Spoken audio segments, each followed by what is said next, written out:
Deus no céu, Deus na terra, Deus no mar, no mar. Vejo Deus em seu olhar, vejo Deus em um sorriso, vejo Deus numa criança que vive alegre a cantar, que vive alegre a cantar. Vejo Deus nas estrelas, vejo Deus na natureza, vejo Deus numa criança que vive alegre a brincar, que vive alegre a cantar, que vive alegre a cantar.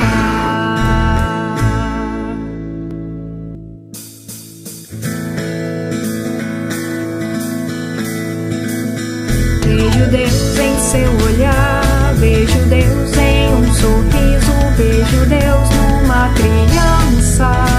numa criança que vive alegre a cantar, que vive alegre a cantar. Vejo Deus nas estrelas, vejo Deus na natureza, vejo Deus numa criança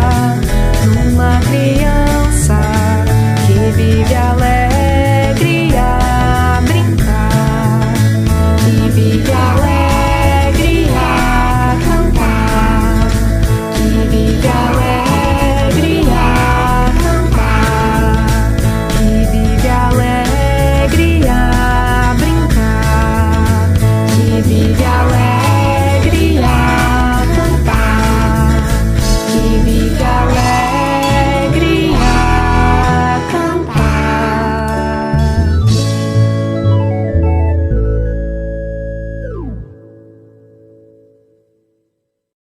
Fecho os meus olhinhos, faço uma oração. Este é meu jeitinho de falar com Deus, com o coraçãozinho cheio de gratidão. Este é meu jeitinho de falar com Deus. Peço com carinho, paz e proteção.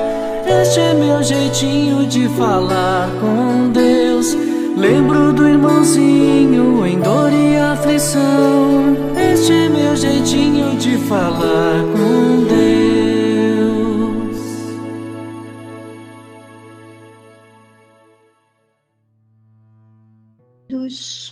Vamos nos harmonizando, fechando os nossos olhinhos para estar em melhor contato com o nosso Mestre, com o nosso irmão Jesus, elevando os nossos pensamentos, abrindo os nossos corações para conversarmos com Ele, dizendo assim: Mestre querido, meu amigo, obrigada pelo Senhor me aceitar do jeito que sou, mas também me indicar o melhor caminho para que eu seja mais forte, mais feliz, que eu consiga conduzir os meus dias com boas atitudes, com bons pensamentos, com boas palavras, a partir do momento que me deixo guiar por Ti.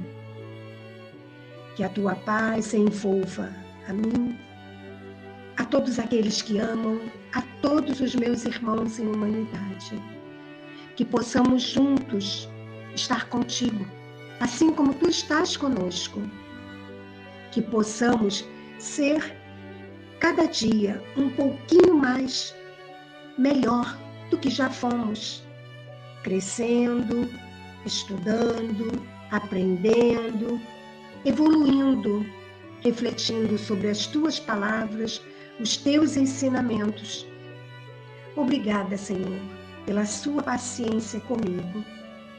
E Te peço que continue a me guiar, a me auxiliar. Que assim seja, graças a Deus e graças a Jesus.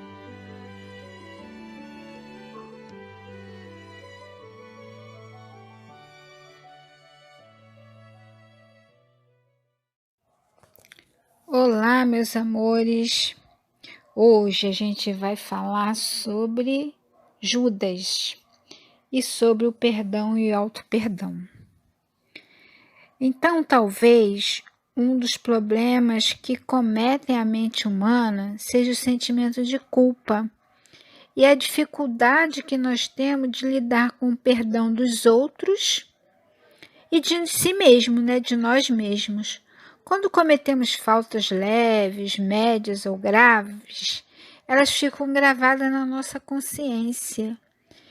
E até repararmos que obrigatoriamente teremos que realizar, não para satisfazer os desejos dos outros, mas os da nossa própria consciência.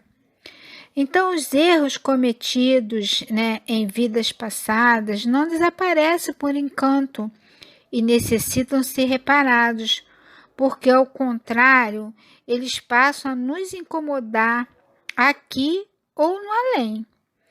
A esse respeito, existe um refrão de uma música do cantor Wagner, que diz o seguinte: se você errou, tem que se cuidar. Sentimento ilhado, justo e amordaçado, volta a incomodar. E volta mesmo. Tudo que arremessamos para fora de nós tem um retorno certo. E se não for uma coisa boa, vai nos desequilibrar. Então, perdoar ou ser perdoado não é fácil. Mas perdoar a si mesmo passa por um trabalho de paciência, de resignação e humildade, como forma inevitável de se perdoar pelos erros cometidos e seguir em frente de maneira melhor, mais ética, mais social e compartilhada, mudando os hábitos, as tendências e pendores, afastando-se dos vícios, desejos e paixões. Não é uma tarefa fácil. A questão da culpa pode parecer simples, mas ela fere agressivamente a autoestima, leva ao remorso e ao arrependimento, impelindo muitas das vezes a gente a fazer a autodestruição, causando ainda um travamento às nossas atitudes, além do medo que ronda a nossa personalidade, impedindo que sejamos felizes ou passamos a fazer a felicidade dos outros.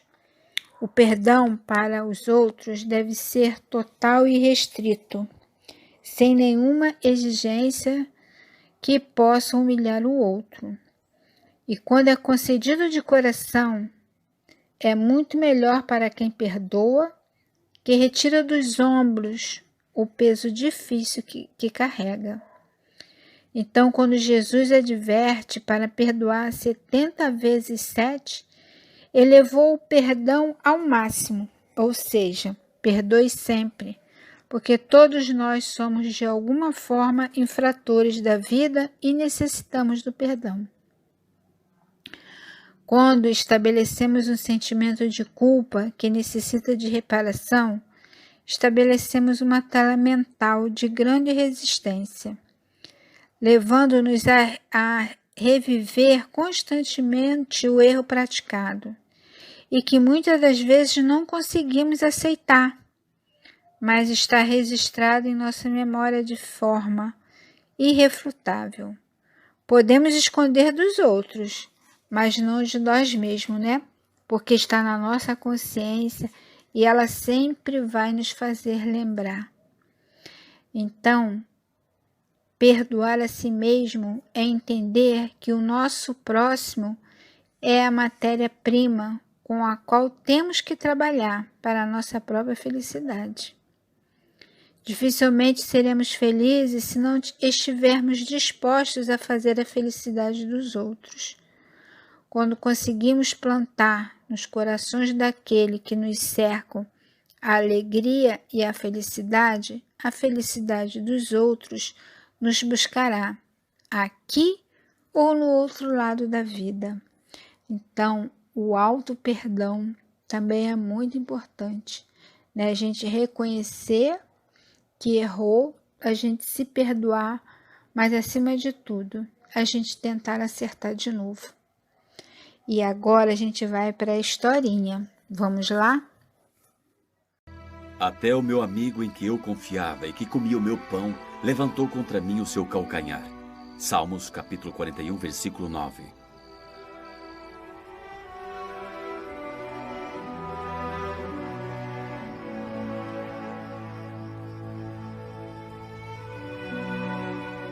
Mestre, o que perturba o Senhor? Um de vocês irá me trair. Serei eu, Senhor? Serei eu, Serei eu, Senhor? Eu, Senhor. Serei eu, Senhor?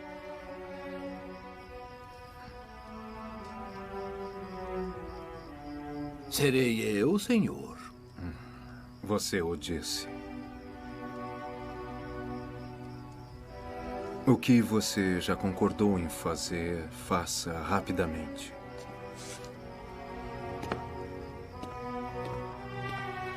Esta mesma noite, todos vocês debandarão por minha causa.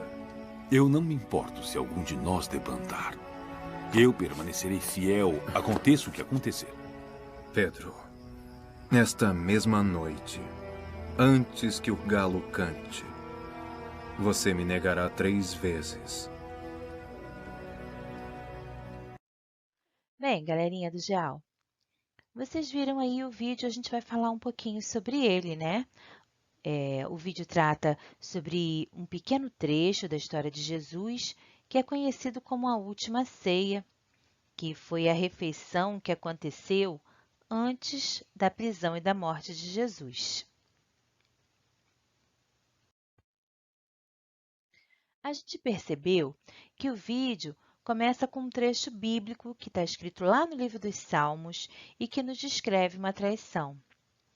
Nesse trecho, está escrito assim: até o meu amigo, em quem eu confiava e que comia o meu pão, voltou-se contra mim o seu calcanhar. Quer dizer, é como se o amigo tivesse chutado essa pessoa que está falando no Salmo e que ele sentisse muito essa traição.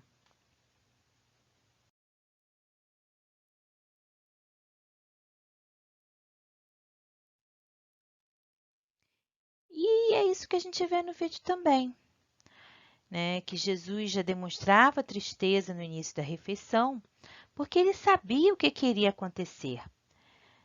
Conhecia bem os seus amigos, os discípulos, e compreendia muito bem as suas ansiedades e os seus sonhos também. É Pedro que percebe primeiro a tristeza de Jesus e pergunta ao mestre: mestre, por que o senhor está assim? Aconteceu alguma coisa? Parece preocupado, triste? E Jesus vai contar. Jesus conta que um deles vai trair. Porque, mais uma vez, a gente repete, Jesus, antes mesmo de tudo acontecido, sabia que alguém ia traí-lo. E todos os apóstolos começam a perguntar para Jesus: mestre, está falando de mim? Quem? Eu? Serei eu, mestre? Quando Judas pergunta para Jesus, Jesus diz: tu o dizes, vai e faça o que deves fazer. E Judas vai. Ele entrega Jesus ao Sinédrio, que é uma espécie de tribunal, porque ele acredita que, chegando lá, Jesus vai cativar a todos e promover uma revolução. Porque, ao fazermos o bem, acredita, né, o nosso querido Judas, a gente contagia todos com essa amorosidade. Mas não era assim que as coisas se desenrolaram. E Judas deveria ter conversado primeiro com Jesus, antes de resolver qualquer outra questão. Enquanto isso, enquanto Judas sai, Pedro e Jesus conversam. Pedro diz que nunca vai trair Jesus. Mas o mestre, que sabe de tudo, responde que antes do galo cantar, você vai me negar 3 vezes. Assim, Pedro também traiu Jesus, mas ele não transforma a sua traição em uma raiva e sofrimento que o paralisassem. Porque Pedro perdoa a si mesmo. Olha o auto-perdão aí. E a partir do momento que ele perdoa a si mesmo, ele segue adiante. Ele sabe que não é perfeito. Então ele combina de aprender sempre, de se aprimorar, de se modificar, sabendo que o erro é parte importante do nosso caminho como espíritos imortais. Enquanto isso, Judas retorna e beija Jesus. O beijo era uma senha, era um código para que os soldados pudessem vir prender Jesus. Assim, chegam os soldados e prendem o mestre.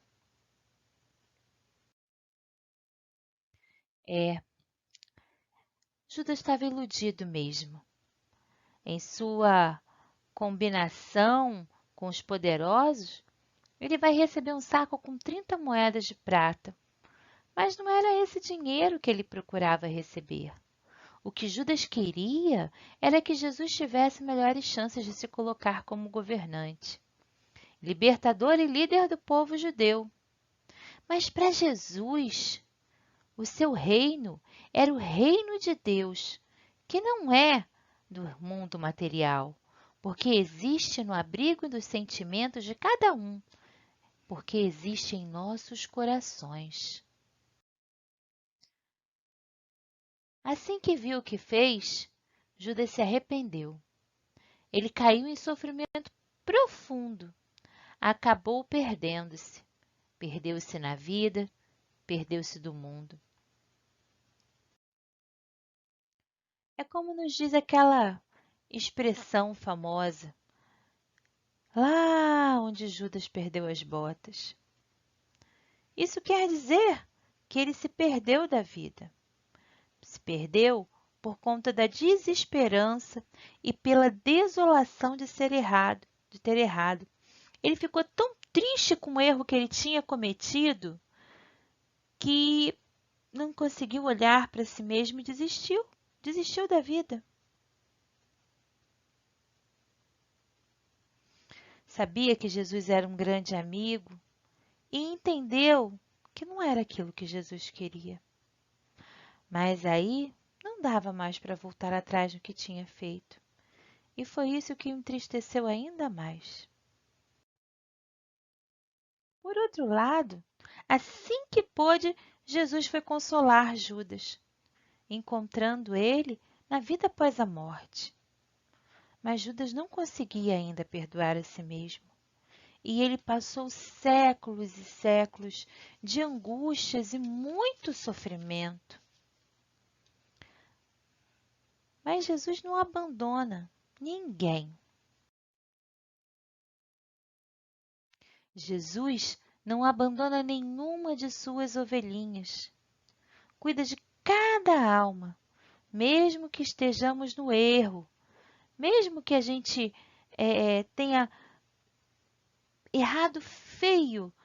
Jesus acredita na possibilidade de melhoria e de transformação de cada um de nós.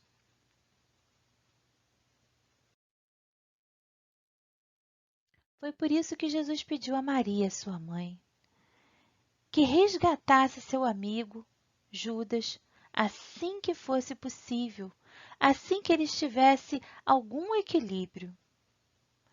E pelas leis da reencarnação, a gente sabe que a gente às vezes precisa renascer para reparar, para refazer as nossas trajetórias erradas, os nossos caminhos errados e continuar aprendendo.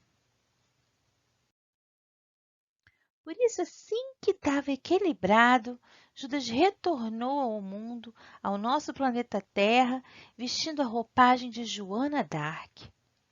E assim, ele recomeçou o seu caminho. Ele precisava aceitar quem ele era Ele precisava exercitar o auto-perdão. Ele precisava entender que era preciso continuar no caminho apesar das falhas. E teve muita coisa a superar na roupagem física de Joana d'Arc. Séculos depois, o espírito de Humberto de Campos nos traz pela mediunidade de Chico Xavier um livro chamado Crônicas de Além-Túmulo. Nesse livro, Crônicas de Além-Túmulo, Humberto de Campos nos conta que, visitando as terras onde Jesus viveu no mundo, encontrou Judas Iscariotes, emocionado, um pouco tristonho, reflexivo, pensando e olhando o Rio Jordão, onde tantas vezes passeou com Jesus. E eles conversaram. E aí, tá curioso para saber o que eles conversaram?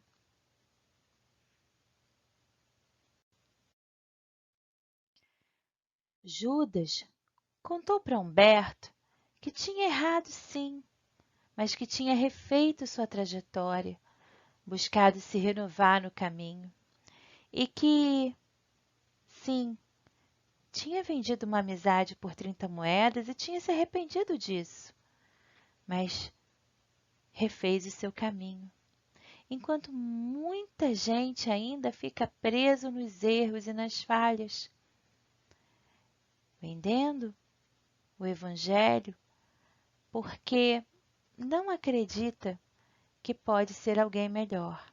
E é por isso que Judas foi conversar com Humberto de Campos, para dizer para a gente que a gente precisa muito se perdoar quando erra, porque faz parte mesmo do nosso crescimento como espírito imortal errar. O que a gente não pode deixar é que esse erro se transforme em uma espécie de paralisia que não deixa a gente continuar caminhando. E isso ele aprendeu. E ele estava ali refletindo enquanto as pessoas ainda continuavam acusando ele, apesar dele já ter continuado na caminhada, levando em conta que essa coisa de ficar assim, paralisado no tempo, faz com que a gente esqueça de viver as coisas boas, de aprender, de se melhorar, de se transformar mesmo na vida.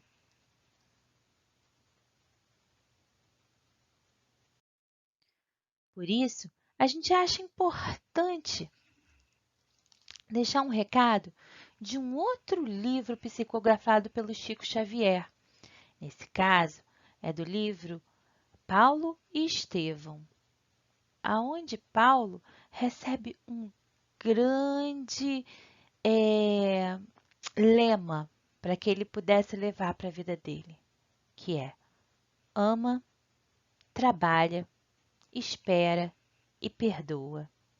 E quando a gente fala de perdoar e de perdão, a gente está falando de perdoar primeiro a nós mesmos, porque a gente sabe que nem sempre a gente faz tudo certo, mas sabe também que aqui juntos a gente tem sempre vontade de acertar.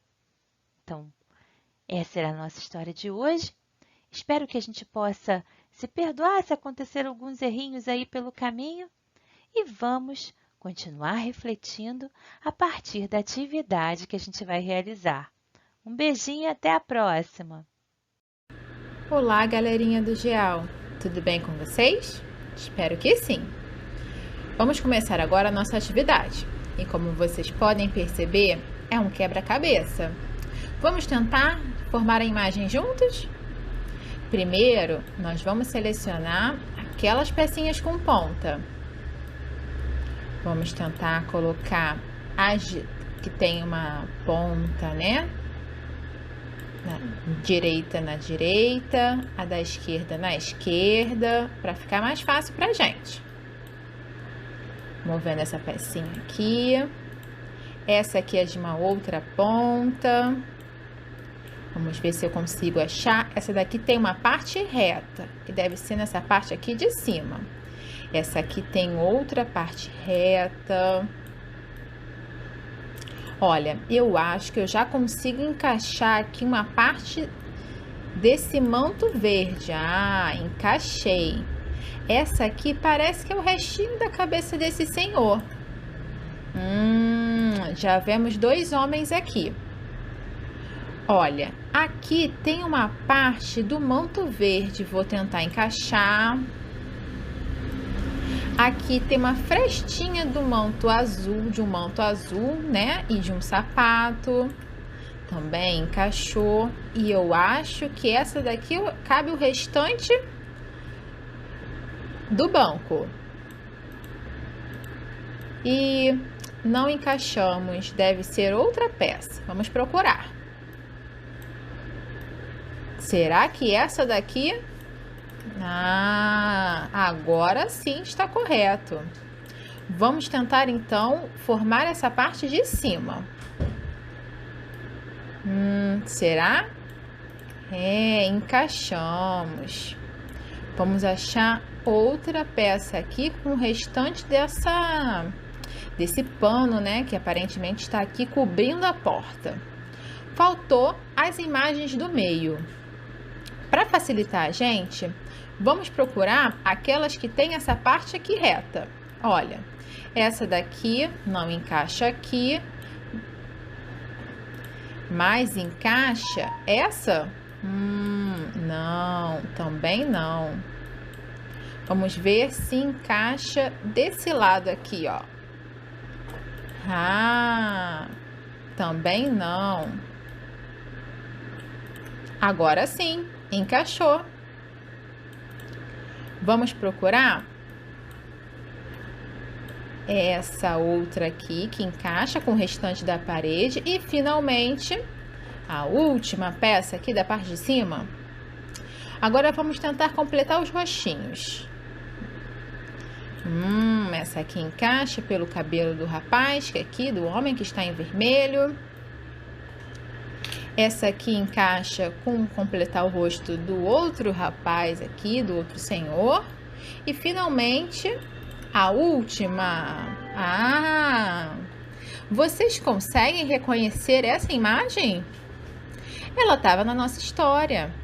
É a imagem onde Jesus está reunido com todos os apóstolos. E é ali que ele diz que um deles vai o trair, que é Judas. Vamos lembrar do tema da aula de hoje, que foi sobre perdão, auto-perdão. Todos nós cometemos erros, todos nós temos as nossas quedas. É claro que vamos sempre tentar melhorar, mas vamos começar a entender que também somos seres errantes e me perdoarmos para não levar esse peso conosco, que assim torna mais difícil a nossa caminhada. Combinado? Beijo em todos. Vou deixar vocês com a prece. Tchau, tchau.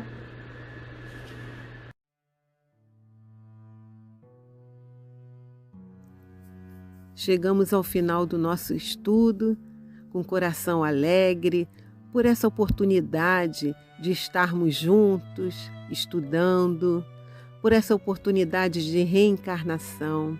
Muito obrigada, Senhor, muito obrigada, Jesus, pelos belos exemplos que tivemos do Teu Evangelho e temos até hoje do Teu Evangelho vivo em nossos corações. Muito obrigada, Senhor, que todas as lições, que todo esse aprendizado sirva para que no dia a dia possamos botar em prática em Teu nome e que todos aqueles que se aproximem da gente possam sentir a Sua presença. Muito obrigada.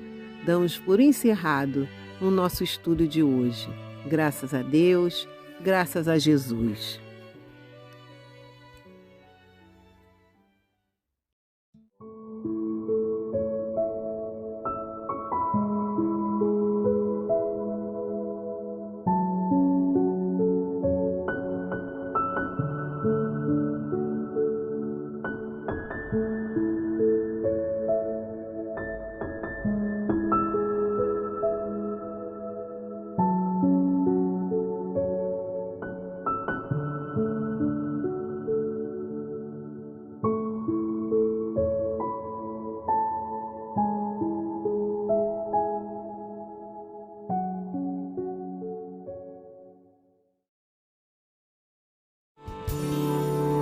Se o mundo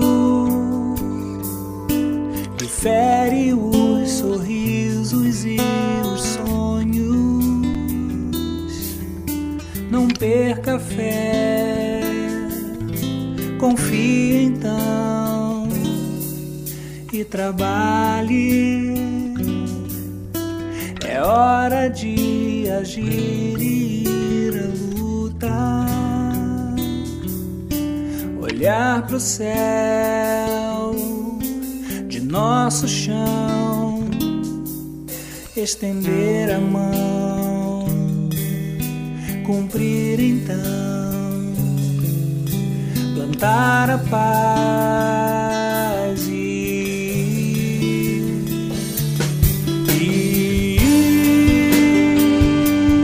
sempre além do mais, não desistir,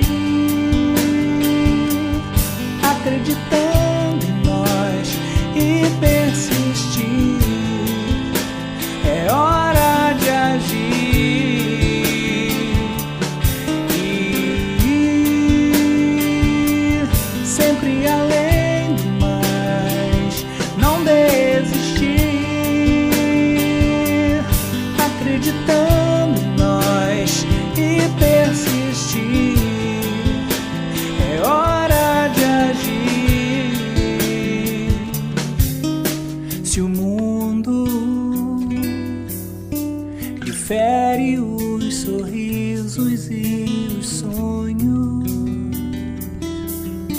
não perca a fé, confie então e trabalhe. É hora de agir e ir à luta, olhar pro céu de nosso chão, estender a mão, cumprir então, plantar a paz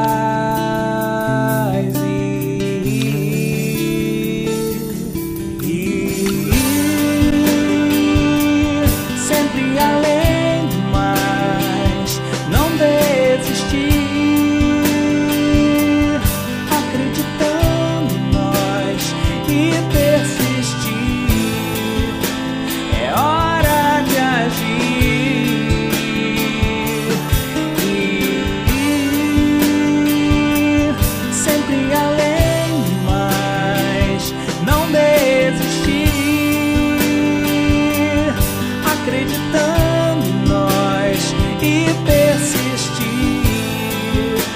É hora de agir. Mãos à obra, mãos à obra, mãos à obra, mãos à obra, mãos à obra.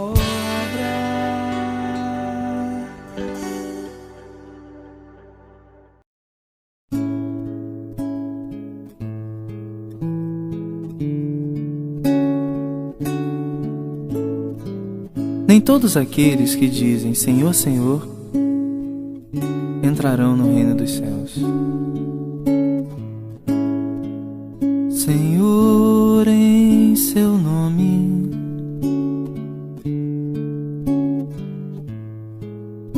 Senhor, em seu nome, eu falava às pessoas, jogava as sementes, plantava e colhia paz. Mas sentia falta de algo mais. Eu fazia quase tudo e hoje tudo é quase nada frente à obra e seu Criador. Sinto, não sabemos dar valor. Faltava-me mudar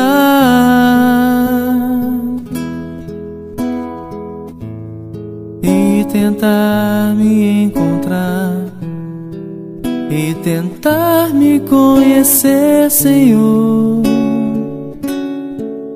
Ser mais um em seu rebanho a caminhar.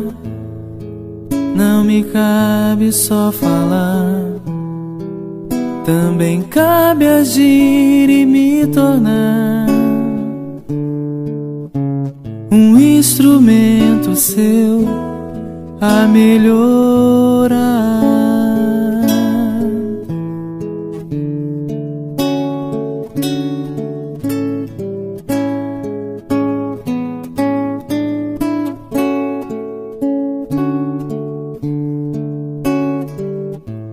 Senhor, em seu nome,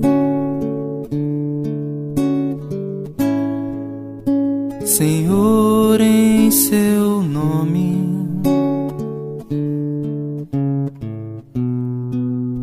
eu fazia muitos planos, mas os anos seguem em frente e nos fazem ver quem somos.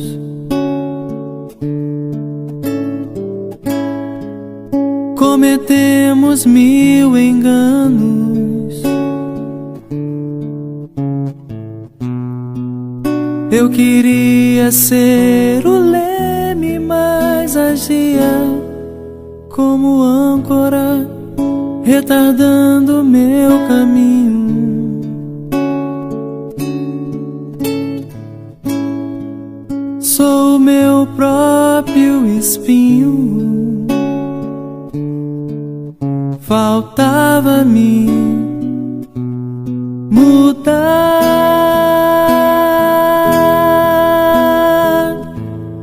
e tentar me encontrar e tentar me conhecer, Senhor.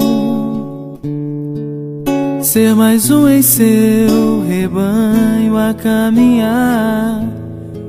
Não me cabe só falar, também cabe agir e me tornar um instrumento seu a melhorar.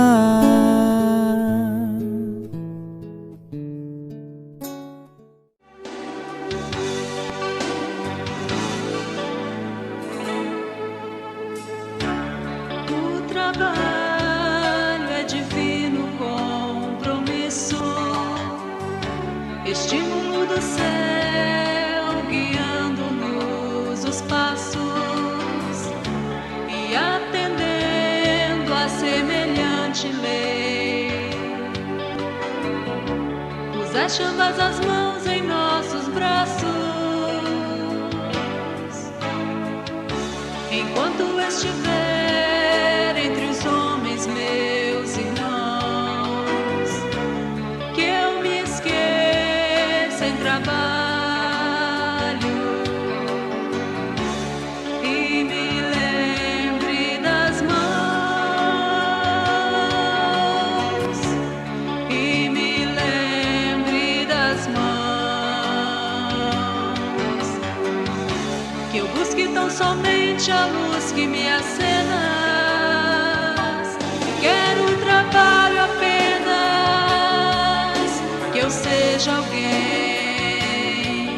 que se ouvide no bem, plantando amor em todas as estradas, para que eu também tenha as mãos marcadas, para que eu também tenha as mãos marcadas.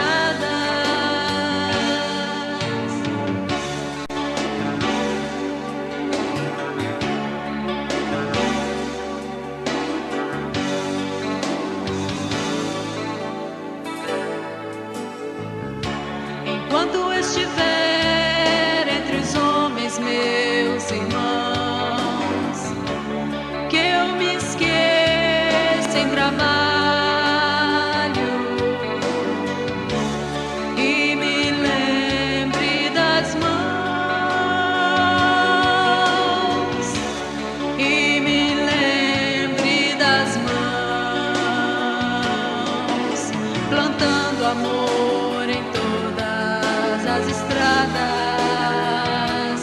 para que eu também tenha as mãos marcadas, para que eu também tenha as mãos marcadas, para que eu também tenha as mãos marcadas.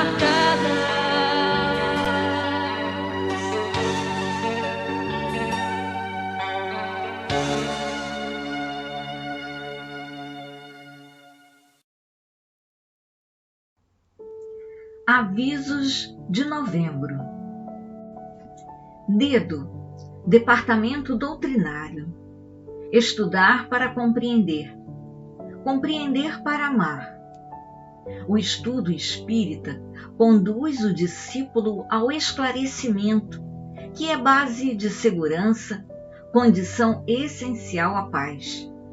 O SEM oferece vários cursos doutrinários. Os cursos estão sendo realizados no modelo online. Verifique os cursos oferecidos no nosso jornal O Ceareiro de Informações pelo WhatsApp com Nilza 987861201. DEF, Departamento de Evangelização da Família. Evangelização Espírita da Criança e da Família. Todo sábado às 15 horas.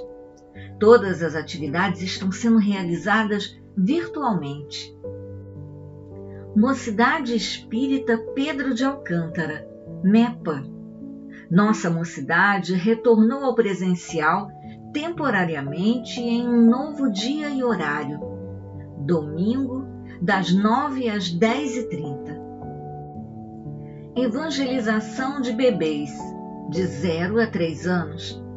Escolinha de Evangelização Vicente de Paulo, de 3 a 12 anos. Mocidade Espírita Pedro de Alcântara, de 13 a 21 anos. E Setor da Família, aberta a todos que queiram participar.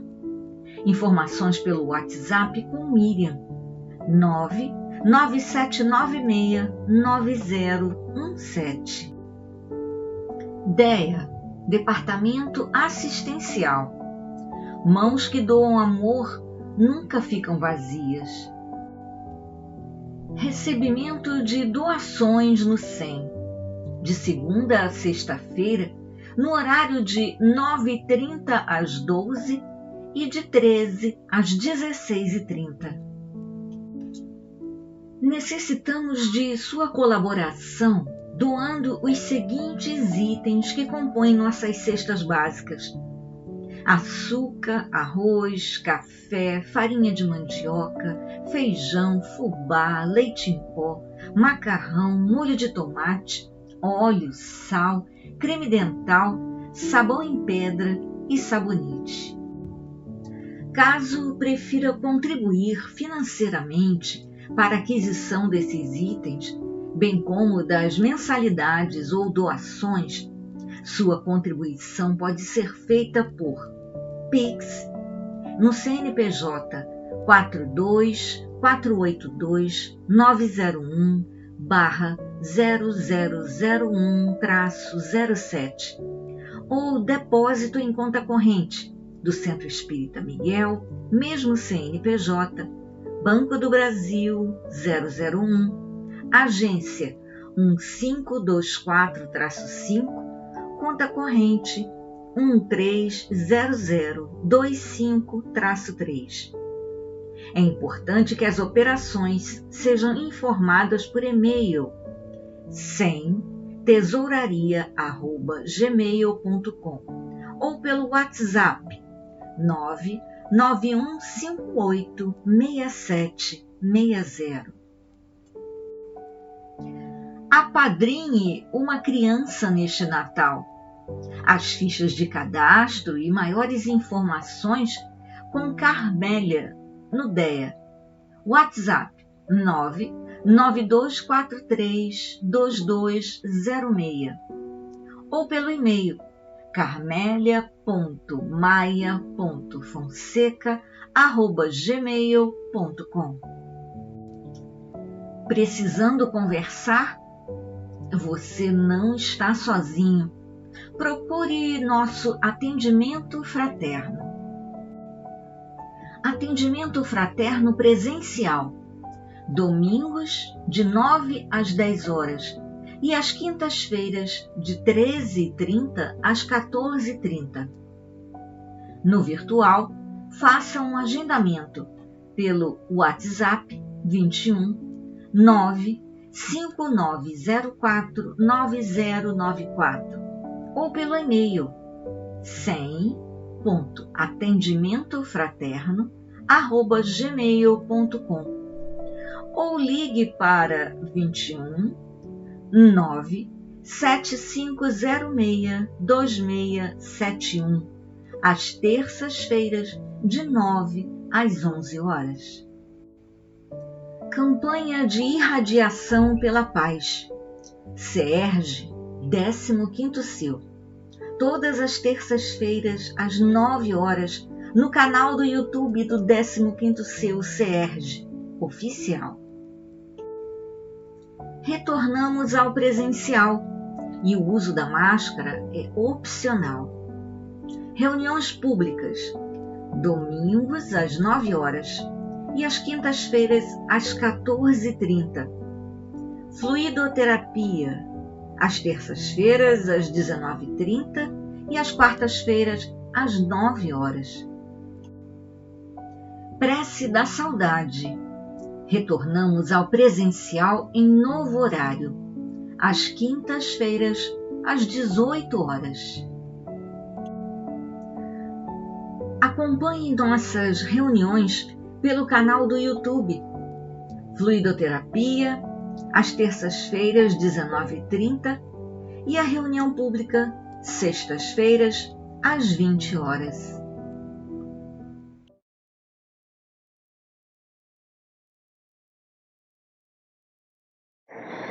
Boa noite a todos que nos assistem pelo canal do YouTube da Casa de Miguel.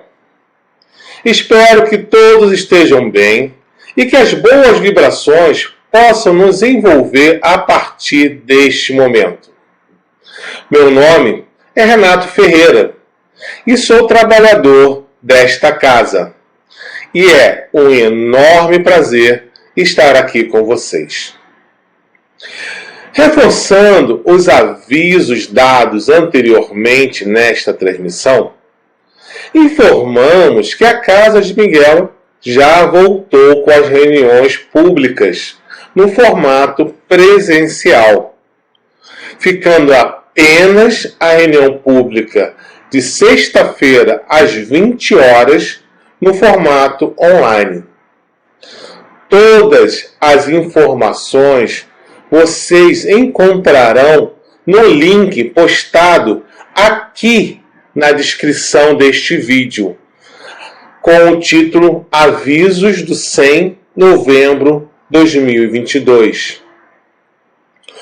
Outra fonte de consulta, tanto das reuniões públicas, como também das atividades como cursos doutrinários, campanhas de doações e todas as atividades da Casa de Miguel, é o jornal Ceareiro de Miguel, cujo link também se encontra postado aqui embaixo, na descrição desse vídeo.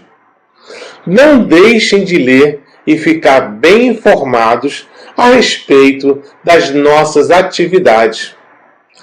E vos convido a se inscreverem em um dos nossos cursos doutrinários, que são muito bons, pois estudar nos faz entender melhor a vida que nos cerca.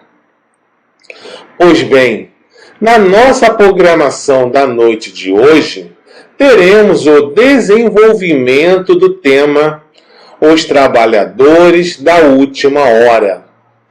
E quem nos irá trazer as reflexões sobre este tema será o nosso companheiro Rodrigo Azevedo.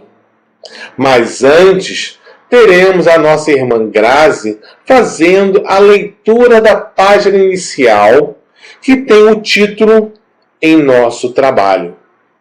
E em seguida, teremos a nossa companheira Kátia realizando a prece de abertura. Que possamos estar neste momento com os nossos corações e mentes harmonizados com as boas vibrações e que possamos tirar o melhor proveito de todas as reflexões que serão colocadas na noite de hoje. Que deixemos Jesus adentrar a nossa casa. Vamos agora iniciar a programação. Não se esqueçam de dar o like. É muito importante para todos nós. Estejamos com Deus.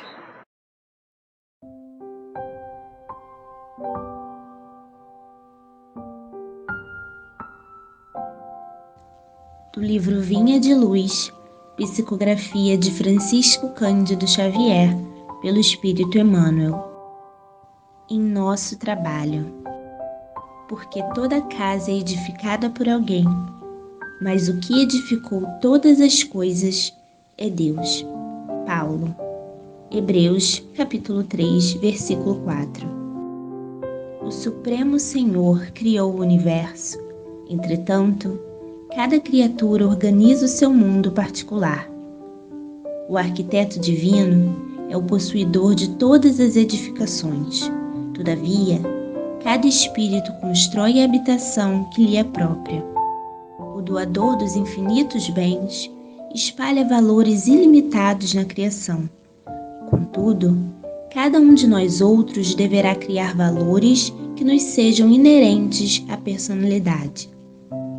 A natureza maternal, rica de bênçãos, em toda parte constitui a representação do patrimônio imensurável do poder divino.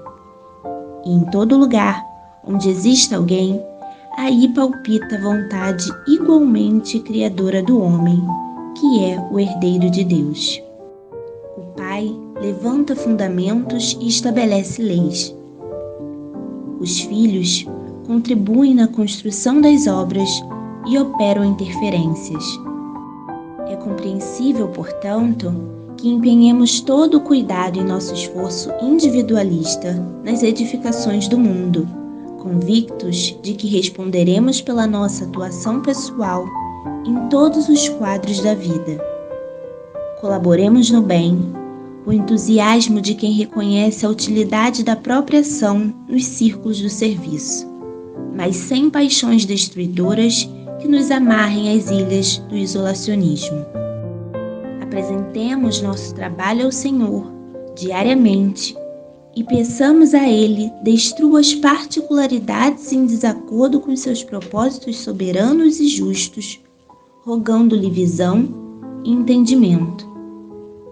Seremos compelidos a formar o campo mental de nós mesmos, a erguer a casa de nossa elevação e a construir o santuário que nos seja próprio. Nos desdobramentos desse serviço, porém, jamais nos esqueçamos de que todos os patrimônios da vida pertencem a Deus.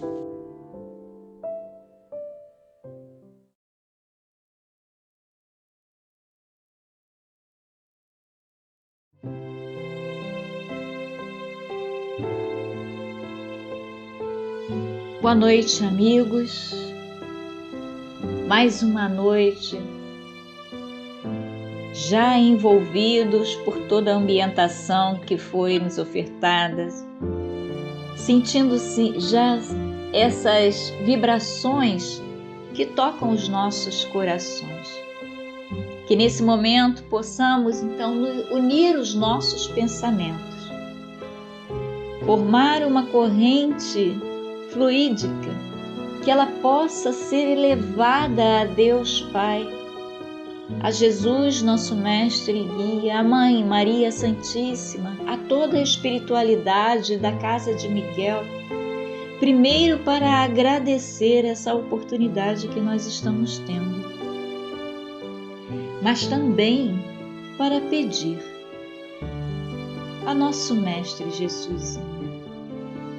Ó Senhor, toque os nossos corações, ajuda-nos a acalmar os nossos pensamentos, a nos refazermos através das reflexões que nos serão trazidas nessa noite. Mestre querido, ainda queríamos te pedir, Senhor, que nosso companheiro ou companheira que vem trazer todo esse ensinamento dessa noite, que ele também possa ser intuído, envolvido, Senhor, pelo teu amor, para que através das palavras a serem ditas, atinja o máximo de corações possíveis, tocando em cada um de nós, Senhor, e despertando em nós a necessidade de refletirmos assim sobre os nossos atos, sobre os nossos pensamentos, mas também, Senhor, acrescentar em nós essa doutrina bendita que nos serve dia a dia como reflexão moral. Se conosco, Senhor, hoje e sempre. Graças a Deus, graças a Jesus.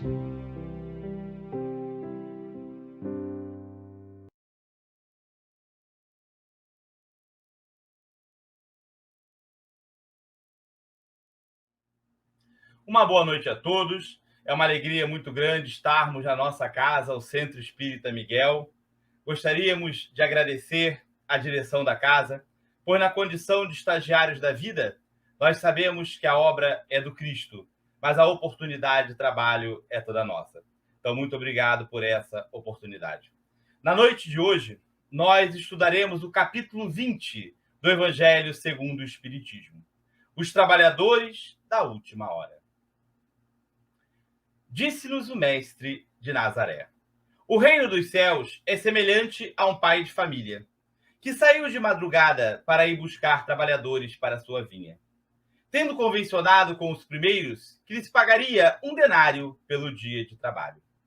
Saiu novamente à hora terceira, e verificando que havia na praça trabalhadores que estavam sem trabalhar, perguntou-lhes se eles não gostariam de ir para a sua vinha, e disse para eles que lhes pagaria o que fosse razoável. Saiu novamente à hora sexta e à hora nona, e fez o mesmo.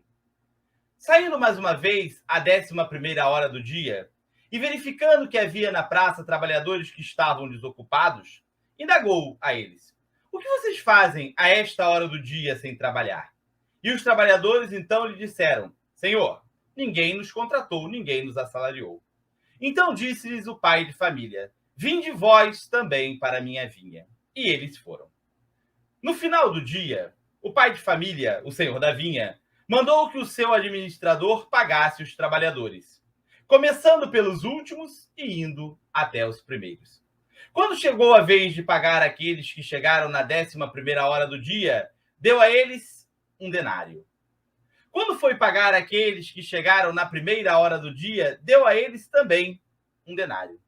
Então os que chegaram na 1ª hora foram se queixar com o pai de família, dizendo: Senhor, não acho justo. Nós trabalhamos o dia todo e vamos receber o mesmo que aqueles que trabalharam apenas 1 hora? Então o pai de família, o senhor da vinha, indagou-lhes: mas não foi isso que nós combinamos? Então lhes disse: em verdade eu vos digo, os últimos serão os primeiros e os primeiros serão os últimos. Porque muitos os chamados, mas poucos os escolhidos. Essa passagem está em Mateus. Jesus utilizava um instrumento pedagógico muito interessante, que são as parábolas. Porque quando ele esteve fisicamente conosco, acreditem, nós éramos mais infantis que somos hoje. E não tínhamos a condição de compreender tudo aquilo que ele tinha para nos dizer. E a parábola tem este condão. À medida em que nós vamos evoluindo moral, intelectual, espiritualmente, nós vamos começando a compreender um pouquinho o que queria nos dizer o carpinteiro de Nazaré. Sem sombra de dúvidas, esta parábola da vinha traz para nós uma grande dificuldade de interpretação. Pois qual é a justiça?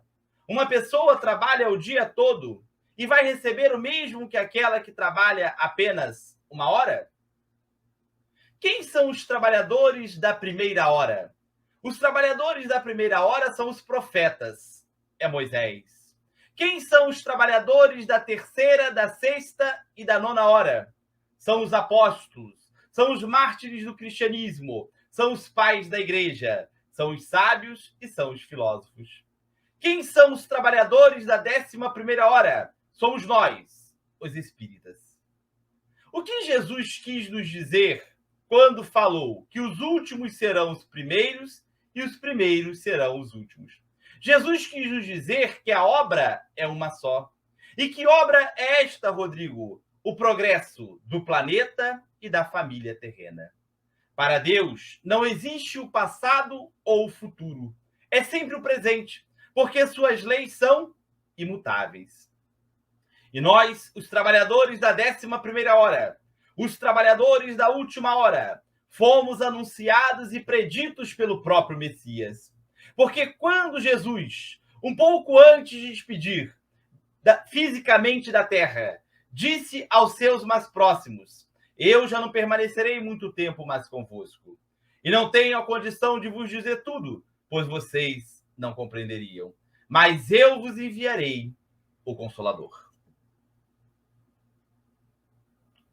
Mas do Calvário e o madeiro do Mestre até a vinda do Consolador, muita coisa aconteceu. Basta estudarmos a história e lermos obras literárias espíritas como Há 2000 anos, 50 anos depois, Ave Cristo e Paulo Estevam, para vermos o tratamento dispensado aos primeiros seguidores do carpinteiro de Nazaré.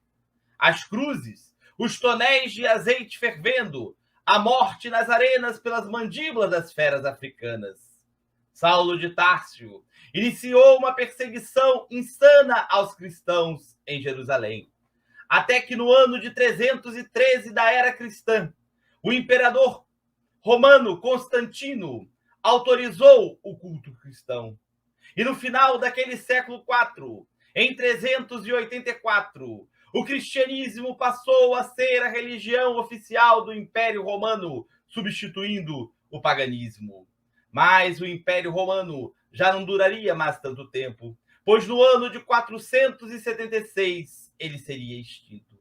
E aí, durante um milênio, entre o século V e o século XV, na famigerada Idade das Trevas, na Idade das Sombras, na Idade Média, a Igreja Católica foi a responsável por sustentar as ideias cristãs. Mas aquele século XV foi um século de grandes transformações. A informação ganha uma grande aliada com o surgimento da imprensa por volta do ano de 1440. Tivemos as grandes navegações, a descoberta da América por Colombo em 1492. No século XV e XVI, tivemos o renascimento cultural, o renascimento das culturas greco-romanas, com pensadores e artistas como Michelangelo, Donatello, Leonardo e Rafael. E olha que eu não estou falando dos Tartaruga Ninjas. No século XVI, o cristianismo ganha uma nova interpretação. Em 1517, com Martinho Lutero e as suas 95 teses. No século XVII e XVIII, nos Países Baixos e em França, tivemos o movimento das luzes, o iluminismo, que vem nos trazer ideias novas de liberdade, com pensadores como Montesquieu, Philippe Nel, Jean-Jacques Rousseau, Voltaire e René Descartes. Penso, logo existo. No final do século XVIII, em 1789, tivemos a famigerada Revolução Francesa, com seus ideais de liberdade, igualdade e fraternidade.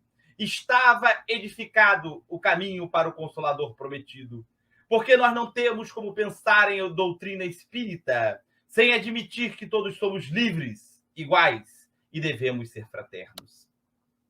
No ano de 1857, pelas mãos abençoadas do nosso codificador Allan Kardec, surge a primeira obra, O Livro dos Espíritos.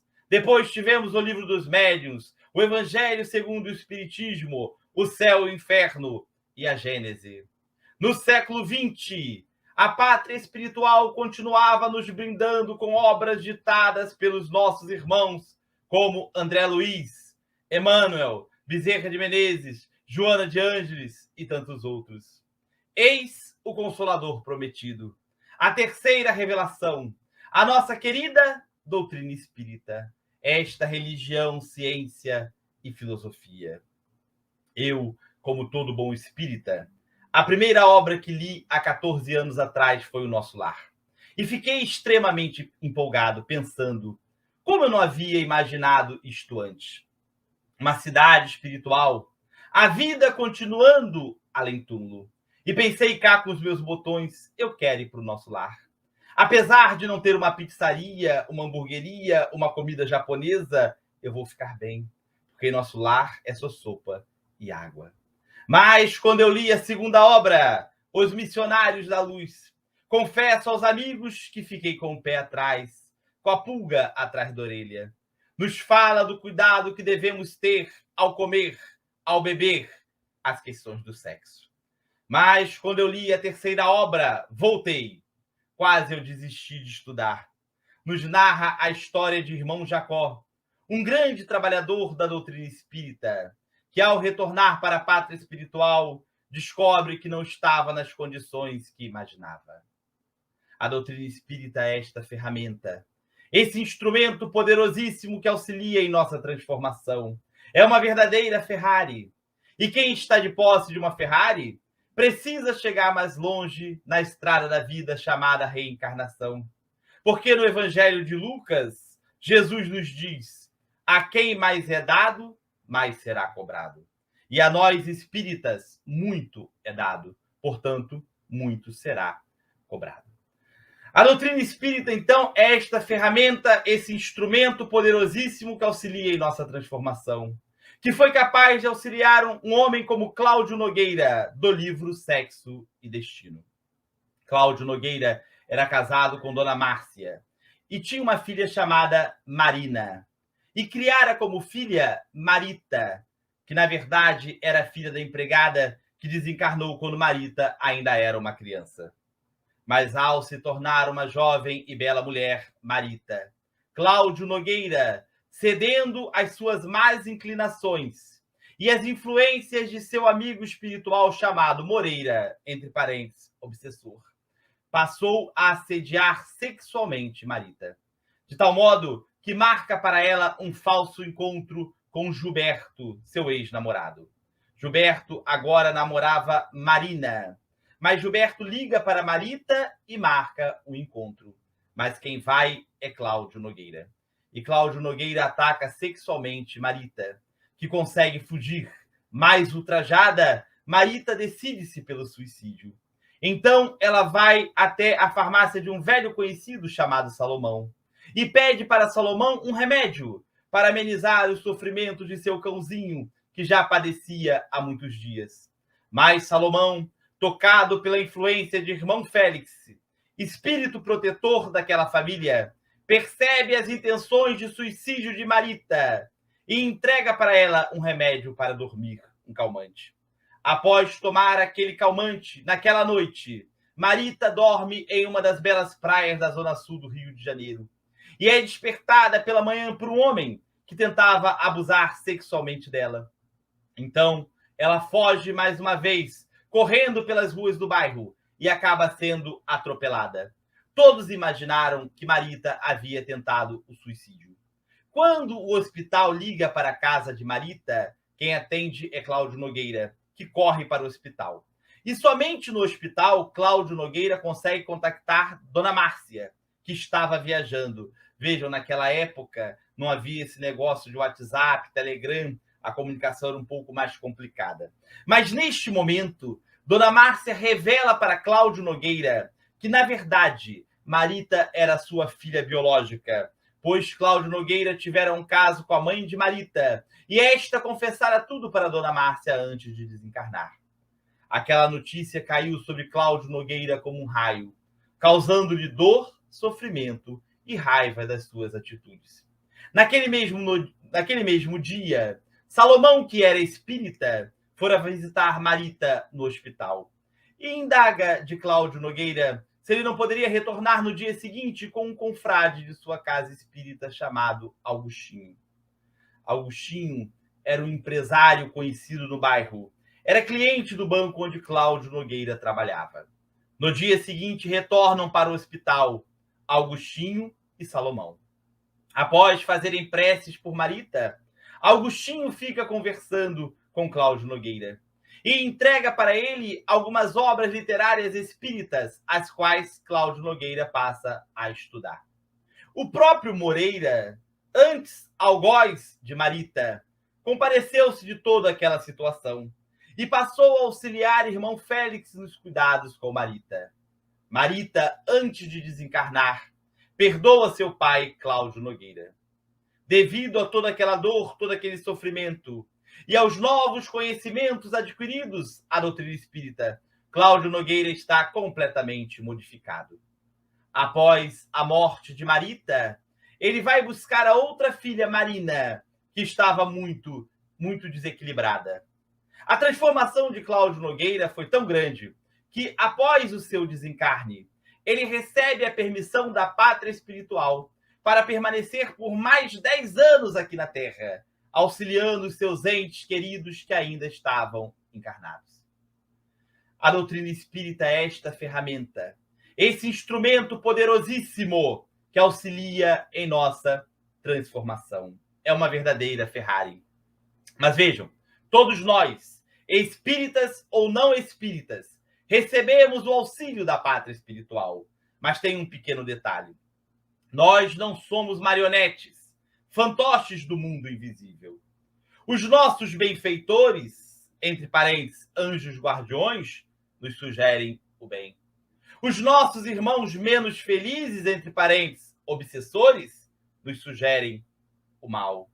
Mas nem nós estamos obrigados, embora seria bom para nós, atendermos às sugestões dos nossos anjos guardiões, tampouco a mal irresistível sugerido pelos nossos obsessores.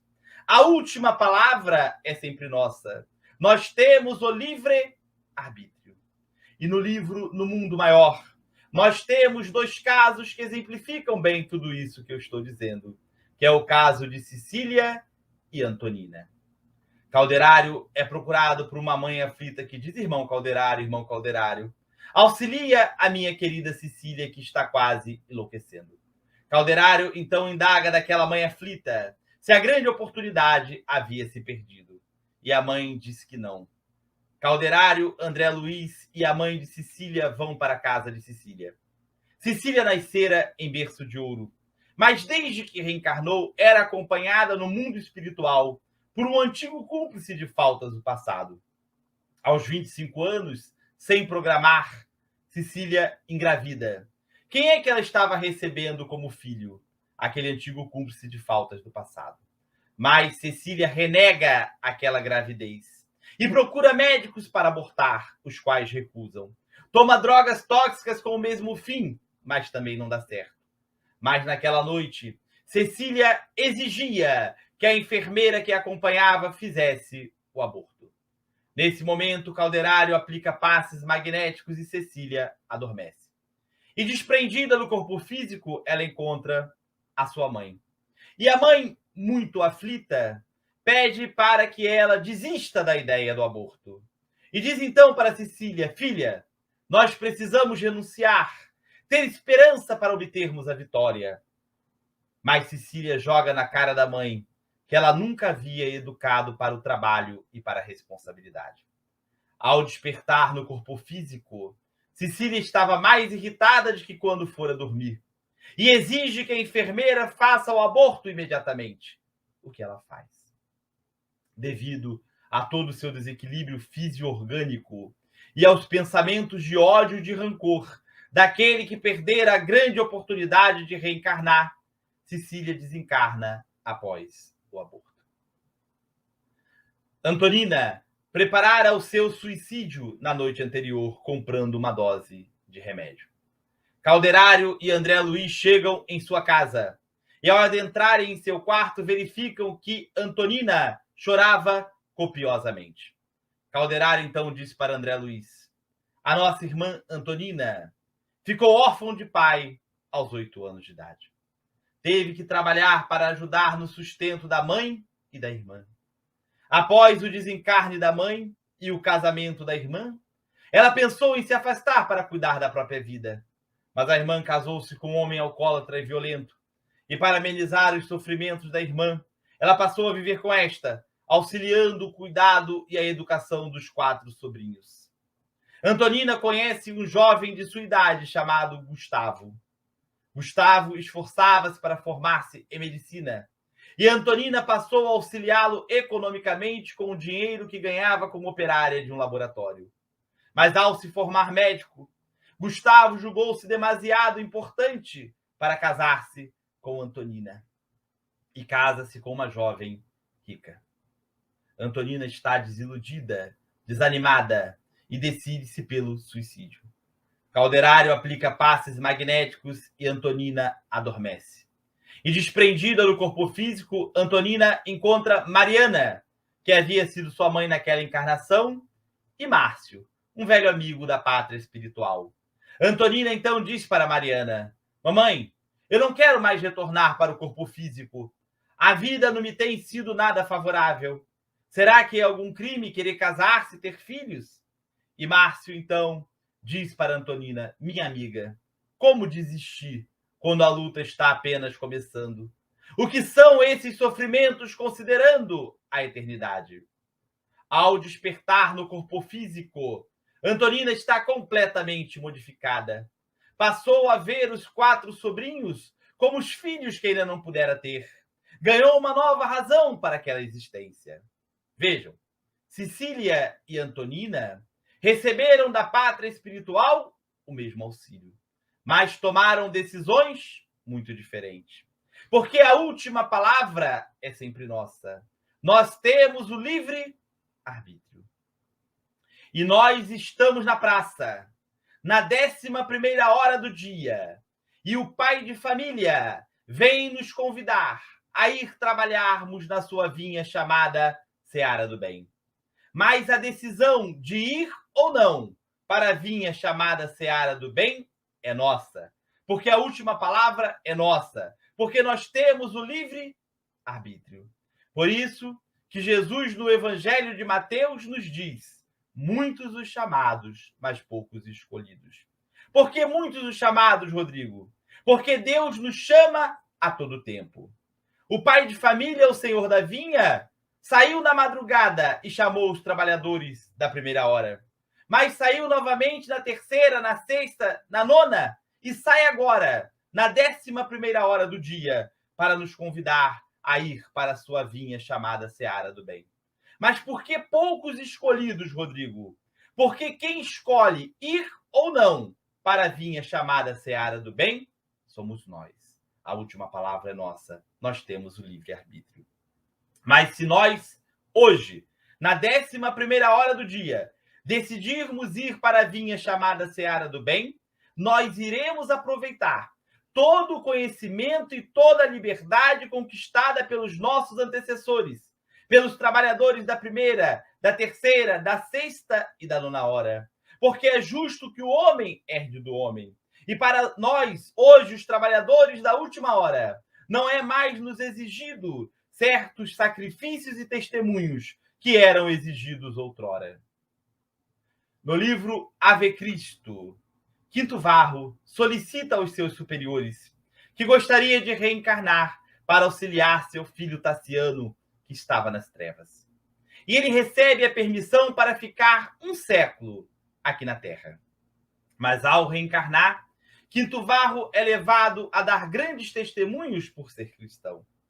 Cíntia, a esposa de Quinto Varro, não era adepta ou simpatizante do cristianismo, muito pelo contrário. Quinto Varro e Cíntia eram romanos pobres, e ela almejava uma vida de luxo, de riquezas, de festas, e acaba envolvendo-se amorosamente com Olímpio Venturo, sendo sua amante. Olímpio Venturo é primo de Cíntia e patrão de Quinto Varro. Ao descobrir toda aquela situação, Quinto Varro percebe que Olímpio Venturo queria ficar com a sua família. E temendo ser denunciado ao Império Romano por ser cristão, ele é obrigado a abrir mão de sua vida, o que incluía o filho Tassiano, e parte para a África, em busca de novas oportunidades de trabalho. Quinto Varro faz esta viagem para a África com um amigo chamado Irmão Corvino.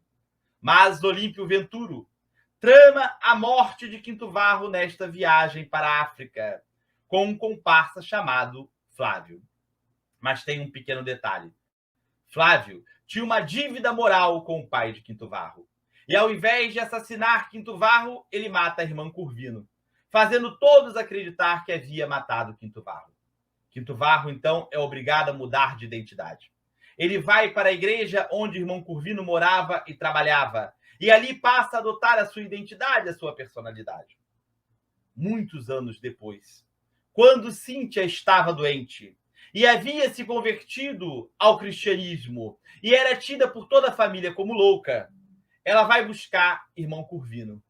E ao reconhecer Quinto Varro, ela desencarna ali mesmo. Olímpio Venturo acusa irmão Corvino, entre parênteses, Quinto Varro, pela morte da esposa. Irmão Corvino é preso, torturado e morto. Neste momento, Tassiano sabe de toda a verdade pela boca de Flávio.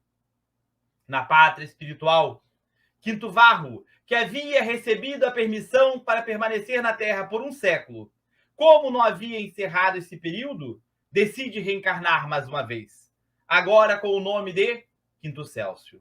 E um dia, quando Quinto Célcio e sua mãe cantavam pelas ruas daquela cidade longínqua da capital do Império Romano para garantir o sustento da família, eles encontram Lívia, que acabara de ficar cega e for abandonada ali sozinha, longe de casa. Um pequeno parênteses. Lívia é velha conhecida de Tassiano. A mãe de Quinto Célcio convida Lívia para ir morar com eles em sua casa. Como a mãe de Quinto Célcio estava muito doente, Lívia passou a sair às ruas para cantar com Quinto Célcio para garantir o sustento da família. A mãe de Quinto Célcio desencarna e Lívia adota Quinto Célcio como filho. Mas ela também adquirira a doença da amiga.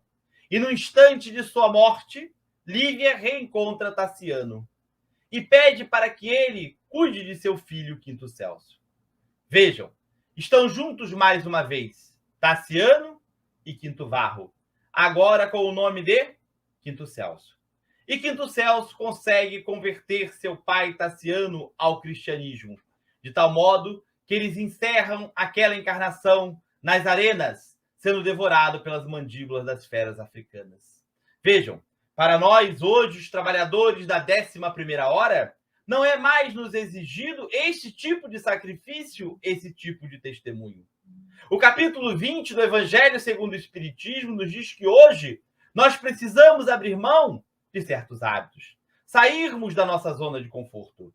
Mas vejam, o momento que nós vivemos hoje não é menos importante que dos nossos antecessores. O momento que nós vivemos hoje é tão importante quanto da época dos profetas, de Moisés, dos apóstolos, dos mártires do cristianismo, dos pais da igreja, dos sábios e dos filósofos. Mas, Rodrigo, da onde você tirou isso? Que o momento que nós vivemos hoje é tão importante quanto dos nossos antecessores? Da própria parábola da vinha.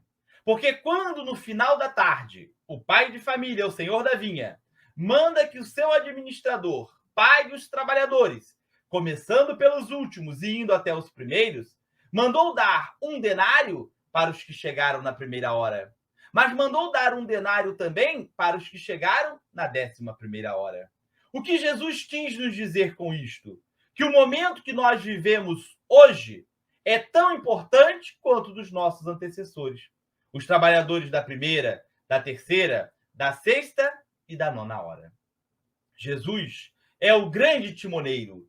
Jesus está no leme e nos cabe pegar o remo para auxiliarmos o carpinteiro de Nazaré a levarmos esta embarcação chamada planeta Terra às águas mais tranquilas do mundo de regeneração.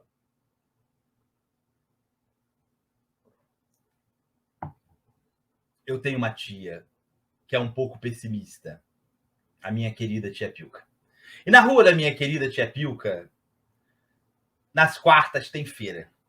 E nós morávamos numa rua vizinha à sua. E até hoje, apesar de termos nos mudado há muitos anos, como é muito difícil mudarmos hábitos, às vezes na quarta nós vamos na feira. E enquanto a Nívia vai fazer as compras, eu fico ali conversando com a minha querida tia Pilca. E um dia eu indaguei dela: tia, como é que estão as coisas? E ela me disse: mais ou menos, Rodrigo. Nessa semana, um rapaz foi assaltado ali na Avenida do Helder Câmara, em Cascadura. A feira está tão caro. O desemprego está tão alto. Esse negócio de Covid-19, varíola do macaco... Eu disse, realmente a vida não está nada fácil. Na semana seguinte, na quarta, estava eu lá de novo na feira. E indaguei dela: como é que estão as coisas, tia? Ela disse: mais ou menos, Rodrigo. Nessa semana, uma moça foi assaltada ali na Avenida do Helder Câmara, na Piedade. A feira está tão cara, o desemprego está tão alto. Esse negócio de Covid-19, varíola do macaco. Na semana seguinte, como o acaso não existe, estava lá eu de novo. E indaguei-lhe: tia, como é que estão as coisas? E ela disse para mim: mais ou menos, Rodrigo. Mas dessa vez eu me antecipei. E perguntei-lhe: a senhora foi assaltada essa semana? Ela disse: não, meu filho, graças a Deus, não. Então eu lhe falei: e que eu saiba, tia, a senhora é aposentada do INSS, tem Unimed, e graças a Deus não pegou nem Covid-19, nem varíola do macaco. No livro Os Mensageiros, Vicente e André volitavam sobre a cidade, quando eles percebem uma mancha escura na atmosfera. Então eles indagam de seu orientador, Aniceto, o que era aquela mancha escura. E Aniceto diz para André e para Vicente que aquela mancha escura tratava-se de matéria mental inferior produzida pelos habitantes do planeta Terra. E Aniceto assevera aos seus aprendizes: luz solar, a vida como nós conhecemos hoje na Terra seria inviável. Nós vivemos um momento muito grave da história do planeta e da família terrena. Daqui a muito pouco tempo, a Terra deixará de ser um mundo inferior de provas e expiações para ser um mundo transitório de regeneração. Mas todas essas mudanças, todas essas transformações estão deixando todos nós um pouco atordoados, desequilibrados, desanimados. Emmanuel, quando foi conversar com Chico Xavier acerca da tarefa que eles tinham para desempenhar, disse para o Chico: Chico, para nós bem podermos realizar o nosso trabalho, nós precisamos observar 3 regrinhas. E o Chico, muito humildemente, indagou de Emmanuel: qual é a primeira? E Emmanuel disse: disciplina. E Chico indaga: qual é a segunda? Emmanuel: disciplina. Qual é a terceira? Disciplina. Se nós, hoje, os trabalhadores da 11ª hora, pudéssemos ter esta mesma conversa com Emmanuel, talvez ele nos dissesse: para vós poderdes realizar a vossa tarefa, precisais observar 3 regrinhas básicas. E aí nós perguntaríamos muito humildemente: qual é a primeira? E Emmanuel diria: buscai o equilíbrio. E nós perguntaríamos: qual é a segunda? Buscai o equilíbrio. Qual é a terceira? Buscai o equilíbrio. Um dia, assistia eu uma entrevista do padre Fábio de Mello, e ele disse algo que eu julguei de uma coragem imensurável devido à sua relevância como líder religioso. Disse o padre Fábio de Mello, abre aspas: não acho honesto dizer que sou cristão. Eu tento ser cristão, fecha aspas. Muitas pessoas me dizem: Rodrigo, eu estou na doutrina há 1 ano, há 14 anos como eu, há 20 ou há 30 anos. Mas a questão não é essa. A questão não é quantas obras literárias espíritas nós já lemos, quantas palestras ouvimos ou proferimos, há quantos anos estamos no estudo sistematizado. A questão não é quando nós entramos na doutrina espírita, mas sim quando a doutrina espírita irá entrar em nós. E para a doutrina espírita entrar em nós, nós precisamos derrotar no octódromo da evolução o nosso único adversário, que é o homem velho que ainda persiste em existir dentro de nós.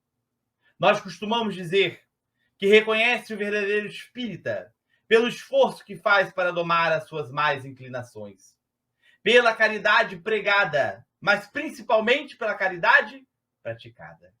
Espíritas, tomai a enxada e a charrua evangélica. Lembremos da bandeira de Ismael: Deus, Cristo e caridade. Alan Filho, em sua belíssima canção, nos diz: eu queria ser o leme, mas agia como âncora, retardando o meu caminho. Eu sou o meu próprio espinho. Falta-nos mudar. Que nós possamos pegar os nossos arados e seguirmos felizes a nossa tarefa, amando, trabalhando, semeando e esperando que dias melhores só dependem de cada um de nós. Muito obrigado pela caridade de terem me ouvido no dia de hoje. Muita luz, muita paz a todos.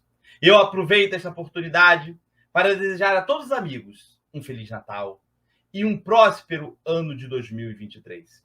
Que no ano de 2023 nós possamos buscar o equilíbrio, para auxiliarmos o grande timoneiro que é Jesus, a levarmos esta embarcação chamada Planeta Terra às águas mais tranquilas do mundo de regeneração. Mais uma vez agradeço a oportunidade de trabalho, a direção da casa, e até 2023.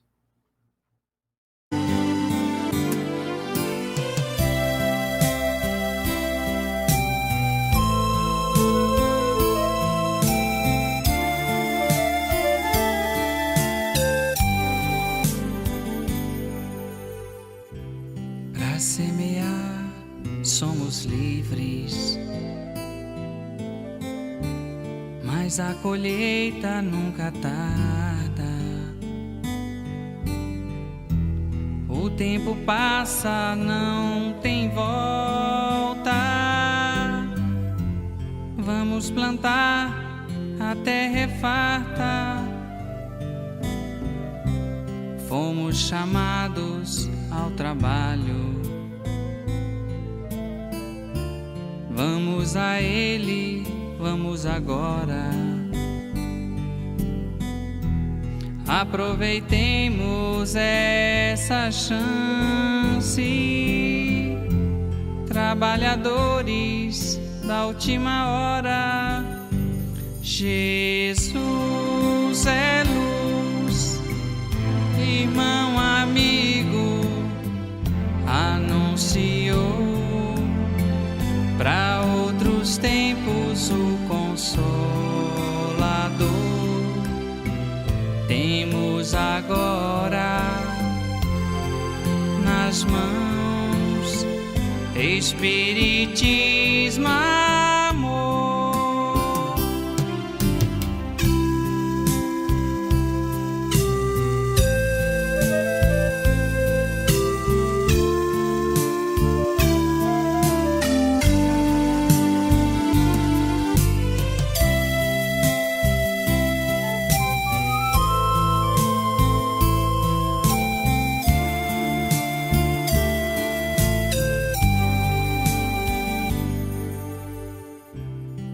Em Jesus temos o exemplo de amor, paz, confiança. Aprenderemos junto a Ele que o cristão nunca se cansa. Fomos chamados ao trabalho. Vamos a ele, vamos agora. Aproveitemos essa chance, trabalhadores da última hora. Jesus é luz, irmão, amigo, anunciou para outros tempos o Consolador. Temos agora nas mãos Espiritismo, amor.